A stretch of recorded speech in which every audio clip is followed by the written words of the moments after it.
మామ నేను మీ Sai welcome to Sai wonder లో అందరూ ఉన్నారు బాగున్నారా ఈ రోజు అయితే మరొక మంచి వంటకంతో అయితే వస్తామండి అదేనండి టూటీ ఫ్రూటీ అండి మీలో చాలా మందికి అయితే తెలిసి ఉంటుంది టూటీ ఫ్రూటీ కానీ అది ఎలా చేస్తారో మీకు అయితే తెలియదు కదా నేనైతే ఈవేళ అది ఎలా చేస్తారో నేనైతే మీకు అయితే చేసి అయితే చూపించేస్తాను ఇక మన ఛానల్ అయితే చాలా మంది అయితే చూస్తున్నారు కానీ సబ్స్క్రైబ్ చేసుకోకుండా అయితే చూస్తున్నారండి మన ఛానల్ సబ్స్క్రైబ్ చేసి నన్ను సపోర్ట్ చేయండి ఇక మన వీడియోస్ అన్ని అందరూ చూస్తున్నారు వీడియోస్ కింద కమెంట్ అయితే చేయండి అసలు వీడియో ఎలా ఉంది అసలు ఏంటన్నది మీరు కమెంట్ చేస్తే మీ అభిప్రాయం నాకు చెప్తేనే కదా నాకు ఎలా ఉన్నదో తెలిసేది అప్పుడు నేను కూడా మా వీడియోస్లో ఏమైనా తప్పులు ఉంటే వాటిని అయితే సరిదిద్దుకుంటాను ఇక మన వీడియో మన టూటీ ఫ్రూటీ ఎలా చేసారని చూసేద్దాం పదండి టూటీ ఫ్రూటీ చేసుకోవడానికి మనకు ముందుగా ఒక బొబ్బస్కాయ అయితే పచ్చి బొబ్బస్కాయ అయితే కావాలండి పచ్చిదే ఏంటండి పండుది అయితే కాదు చేసుకోవడం చాలా ఈజీ మీరు కూడా ట్రై చేయండి మన బొబ్బస్కాయ అయితే కోసుకొచ్చి పచ్చి బొబ్బస్కాయ కావాలి మనకి చూసారు కదా ఇక మనం బొబ్బస్కాయ అయితే కోసుకున్నాం చూసారు కదా పోలు ఎలా కారుతున్నాయి దీన్ని అయితే నీట్గా కడిగేసుకుని కట్ చేసుకోవచ్చు పదండి మన బొబ్బస్కాయ అనేది అయితే నీట్గా కోసుకొచ్చండి దీనిపైన తొక్క తీసి చిన్న చిన్న ముక్కలుగా ఏమండి మన బొప్పాయి అయితే ఎలా వచ్చిందో ఇక దీన్ని అయితే ఇంకా నీట్గా దీనిపైన తొక్కన అయితే తీసుకుందాం మన పచ్చి బొబ్బస్కాయ కావాలండి పండు అయితే పనికిరాదు చూసారు కదా ఇలా దోరకున్న బొబ్బస్కాయ కావాలి దీన్ని అయితే తొక్క ఎలా తీసుకోవాలి మొత్తానికి ఇక చూసారు కదా మన బొబ్బస్కాయ మీద ఉన్న తొక్కను మొత్తం అయితే తీసుకున్నాం ఎలాగైతే తీసుకోవాలి తొక్క అనేది మనకి బొబ్బస్కాయతోనే కదండి మనకి వాటర్ మెలన్ ఉంటుంది కదా అదేనండి పుచ్చకాయ దాని తొక్కతో కూడా అయితే మనకి టూటీ ఫ్రూట్ అనేది అయితే చేసుకోవచ్చు ఇక దీన్ని అయితే ఇలా చిన్న చిన్న ముక్కలకి అయితే కోస్తాను చూసారు కదా మన బొబ్బస్కాయ అనేది అయితే మధ్యలోకి అయితే కోస్తాను ఇంకా అందులో ఉన్న పిక్కలను అయితే ఇలా బయటకు అయితే తీస్తాను ఇలా అయితే మొత్తం పిక్కలు అనేది అయితే బయటకు అయితే తీసుకోవాలి ఇక మన బొబ్బస్కాయలో ఉన్న పిక్కలను అయితే కోసుకున్నాం ఇక చూసారు కదా మనకైతే బొబ్బస్కాయ అనేది అయితే దోర బొబ్బస్కాయ ఉండాలండి పచ్చిదే ఉండాలి అలా అయితేనే మనకి టూటీ ఫ్రూట్ అనేది అయితే బాగుంటుంది పండు బొబ్బస్కాయ కదండి ఇక చూసారు కదా మనకి బొబ్బస్కాయలు అనేది అయితే ఇలా నేచురల్గా అనేది అయితే దొరుకుతుందండి ఇక దీన్ని అయితే ఇలా చిన్న చిన్న ముక్కలకి అయితే కట్ చేసుకోవాలి చూసారు కదా నేను ఎలా కోస్తున్నాను అలా చిన్న చిన్న ముక్కలకి అయితే ఇలాగా పొడవుగా అనేది అయితే ముందుగా అయితే కట్ చేసుకోవాలి ఇక మీరైతే చూస్తున్నారు కదా ఇదైతే కొంచెం దోరగా అనేది అయితే ఉంది ఇక దాని మీద ఉన్న కొంచెం తొక్కన అనేది అయితే ఇలా తీసుకుంటున్నాను చూసారు కదా నేను ఎలా చేస్తున్నానో అలాగనేది అయితే చేయాలి దీన్ని అయితే బాగా చిన్న చిన్న ముక్కలుగా అయితే కట్ చేసుకోవాలి మీకు ఎంత ముక్కలు కావాలో అంత ముక్కలుగా అయితే కట్ చేసుకోవాలి నేనైతే ఇలా చిన్న చిన్న ముక్కలుగా అయితే కట్ చేసుకుంటున్నాను మనకి ఎండబెట్టగానే చిన్న ముక్కలుగా అయితే అయిపోతే కొంచెం పెద్దవే కట్ చేసుకోండి చూసారు కదా ఇలా చిన్న చిన్న ముక్కలు అయితే కట్ చేసుకోవాలి మన బొబ్బస్ ముక్కలు అయితే కొన్ని అయితే కోసుకున్నాక మిగతా అయితే ఇంకోండి ఇలా అయితే కోసుకోవాలి చిన్న చిన్న ముక్కలుగా అయితే కోసుకోవాలి మళ్ళీ పెద్ద అయితే బాగోవండి చిన్న ముక్కలుగా అయితే కట్ చేసుకోవాలి ఇలాగా నీట్గాని చూడండి మన బొబ్బస్కాయ ముక్కలు అయితే కోసుకుందాం చూసారు కదా ఎలా చిన్న ముక్కలు అయితే కోసుకోవాలి వీటిని అయితే నీట్గా కడిగేసుకుందాం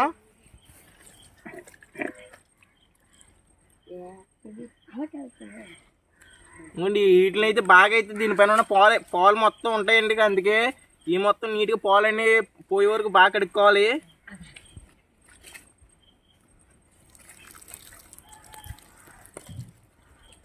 ఇంకా ఈ వీటిని అయితే కడిగేసుకున్నాం నీట్గానే ఇంకా ఈ వీటిని అయితే ఒక 10 నిమిషాలు అయితే ఉడకేసుకోవాలండి ఇంకా ఉడకేసుకొచ్చి పదండి మన నీళ్ళు అయితే మరిగిపోయినండి ఇంక ఇందులో అయితే మన బొబ్బస్ ముక్కలు అయితే వేసుకుని బాగా మరిగించుకుందాం ఉడకబెట్టేసుకుందాం నీట్గానే ఇవ్వండి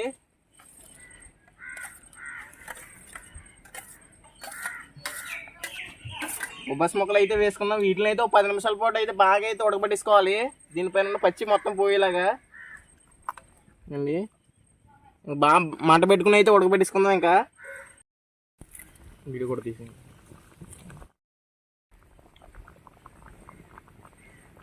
చూసారు కదా మనం బొబ్బస్ ముక్కలు అయితే ఉడికిపోయినాయండి ఇంకోండి చేతితో పెట్టుకుంటే మెత్తగా అయితే ఉండాలి ఇంకోండి ఇంకా మన బొబ్బస్ ముక్కలు అయితే రెడీ అయిపోయినాయి ఇంకా వీటిని అయితే కిందకైతే తీసుకొచ్చి ఇంకా చూడండి మన ముక్కలు అయితే నీట్గా ఉడికిపోయినాయండి ఇంకా వీటిని అయితే ఒక ప్లేట్లోకి అయితే తీసుకుందాం ఇలాగా ఇంకా మన ముక్కలు అయితే ఇంకా నీట్గా తీసుకోవాలి ప్లేట్లోకి అయితే తీసుకుని కాసేపు అయితే ఆరబెట్టుకోవాలి పక్కన ఇంకా చూడండి మన బొబ్బస్ ముక్కలు అయితే నీట్గా అయితే ఇందులో నీళ్ళు అయితే తీసుకున్నాం ఇంకా నీట్గా ఇప్పుడు పాకం అయితే పెట్టుకుని పాకలో ఈ బొబ్బస్ ముక్కలు అనేది అయితే వేసుకొచ్చి ఇంకా పాకం పెట్టేసుకోవచ్చు పదండి ఇక చూడండి మనం పాకం అయితే పెట్టేసుకోవచ్చు మనం పెనంలో ఇంకా మనం పందర అయితే పోసుకుందాం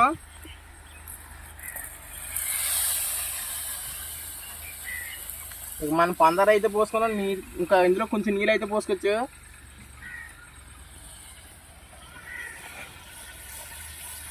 నీళ్ళు అయితే పోసుకున్నాం నీట్గా మనం పాకం అయితే పెట్టేసుకోవచ్చు ఇంకా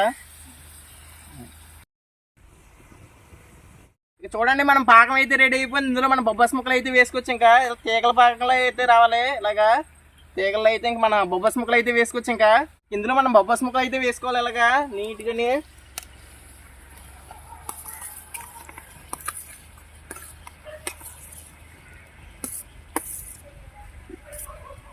ఇలా ఎల్లగైతే బొబ్బాస్ ముక్కలు వేసుకుని నీట్గా ఇంక మొత్తానికి పాగం కట్టిలా ముక్కలకి కలిపించుకోవాలండి. ఇలాగా ఒక 5 నిమిషాలు అయితే బాగా ఉడకబెట్టుకోవాలి పాకల్లోని.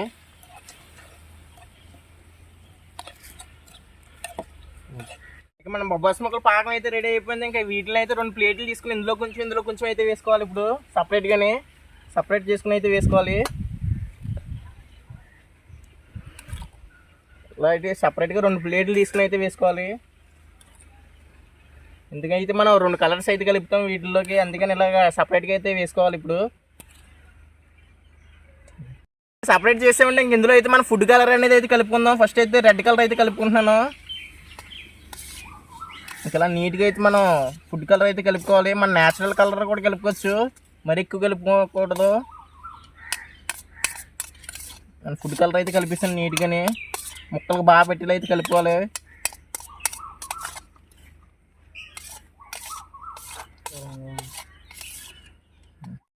ఇందులో రెడ్ అయితే వేసుకుందాం, ఇందులో గ్రీన్ అయితే వేసుకుందాం ఫుడ్ కలర్.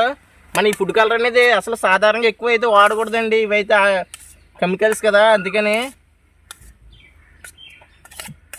ఎక్కువ అయితే వాడకూడదు. లైట్గా అయితే తక్కువ అయితేనే వాడాలి. వీటిని అయితే చూసారు కలర్ అయితే ఎలా మారిందో. ఫుడ్ కలర్ అయితే బాగా వేసుకుని వీటిని అయితే కాసేపు అయితే పక్కన ఆరబెట్టుకోవాలి, నీటికి కలుపుకోవాలి ముక్కలు పెట్టేలాగా. ఇక చూసారు కదా మన టూటీ ఫ్రూటీ అయితే రెడీ అయిపోయింది. కానీ దయచేసి అయితే ఎక్కువ కెమికల్స్ అయితే వాడకండి, ఎక్కువ ఫుడ్ కలర్ అనేది లైట్గా అయితే వేసుకోండి. ఇక చూసారు కదా వీటిని అయితే బాగా ఎండలో అయితే ఎండబెట్టుకుందాం ఒకరోజు. ఇక చూసారు కదా మనం టూటీ ఫ్రూటీ అయితే రెడీ అయిపోయింది. బాగా 2 రోజులు అయితే ఎండలో అయితే ఎండబెట్టేసుకున్నాం. చూసారు కదా మన సేమ్ ఎలా ఉంటుందో టూటీ ఫ్రూటీ అలాగే వచ్చింది. చూసారు కదా చాలా అంటే చాలా బాగుంది. దీని టేస్ట్ ఎలా ఉందో నేను అయితే చెప్తాను ఇప్పుడు. ఇదిగోండి, చాలా అంటే చాలా బాగుంది. సేమ్ మన టూటీ ఫ్రూటీ ఎలా ఉంటుంది ఇంకా అలాగే ఉంది. మీరు కూడా ఒకసారి అయితే ట్రై చేయండి. ఇది చేయడం చాలా అంటే చాలా ఈజీ. వీటిలో 2 వాటిని అయితే కలిపించుకోవచ్చు. ఇప్పుడు చూసారు కదా ఈ 2 కలర్లను అయితే మిక్స్ చేసుకున్నాను. చూసారు కదా మన టూటీ ఫ్రూటీ అయితే రెడీ అయిపోయింది. సేమ్ మన షాప్లో ఎలా ఉంటుందో ఇంకా అలాగే వచ్చింది. ఇంకా వీటిని అయితే ఒక బాక్స్లో స్టోర్ చేసుకుంటే ఒక 3 months పక్కగా అయితే ఉంటుంది. వీటిని మన జ్యూసెస్ మీద కేక్స్ మీద వేసుకుంటే చాలా అంటే చాలా బాగుంటుంది. మీరు కూడా ఒకసారి అయితే ట్రై చేయండి.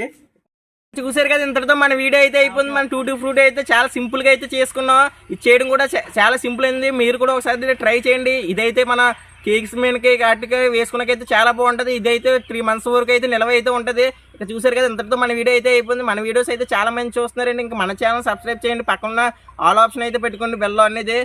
మన ఛానల్ 1K సబ్స్క్రైబర్స్ దగ్గరలో ఉంది. నన్ను కొంచెం సబ్స్క్రైబ్ చేసి మన ఛానల్ సపోర్ట్ చేస్తే మరిన్ని మంచి వీడియోస్తో మీ ముందుకైతే వస్తాను. ఇంక ఇంతటితో ఉంటాను ఫ్రెండ్స్. Bye friends.